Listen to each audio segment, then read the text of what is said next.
Hello and welcome to another edition of Cronkite Sports Live alongside Chris Fahrendorf. I am Alex Coil. Today we'll be talking about Sun Devil football and coming off their big win against Utah. What are your main takeaways from this matchup, and where do you see the Devils ending up in the Pac-12 championship race? Yeah, so if I'm being honest, I don't see the Devils making the Pac-12 championship game. In order to do so, they'd have to win all three of their next games at home versus UCLA, and then they go away versus Oregon and U of A. And in order for them to do so, I think Manny Wilkins would need to really step up and be a good quarterback and a good team leader. And I'm just not sure if he'll be able to do so.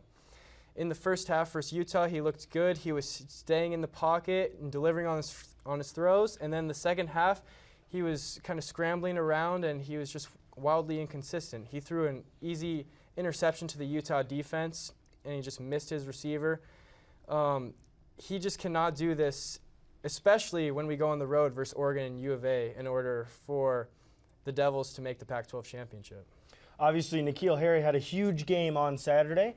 What were your takeaways and what caught your eye from N'Keal's performance on Saturday? And where do you see him in the upcoming 2019 NFL Draft? The thing that caught my eye the most about N'Keal's game was how much he can affect it. He had 161 receiving yards and 3 TDs, and without him, I don't think the Devils would have been able to win the game. In terms of where he ranks in the upcoming draft, I think he is for sure a top 15 pick. I think he's the best wide receiver in the draft, even above Stanford's J.J. Arcega-Whiteside. I think the combination of his speed, his hands, and his height just makes him the best option on the board at wide receiver.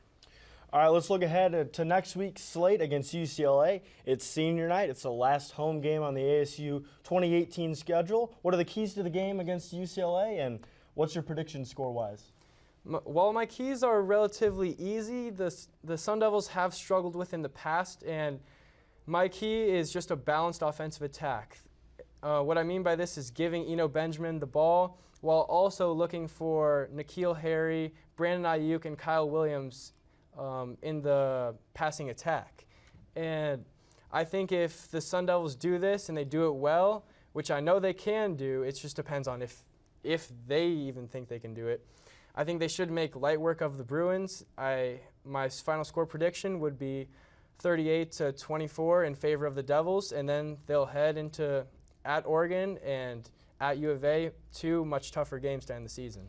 That's his prediction. My prediction is 35-14 in favor of the Sun Devils. And that'll do it on this edition of Cronkite Sports Live. For Chris Fahrendorf, I am Alex Coil. Thank you for watching.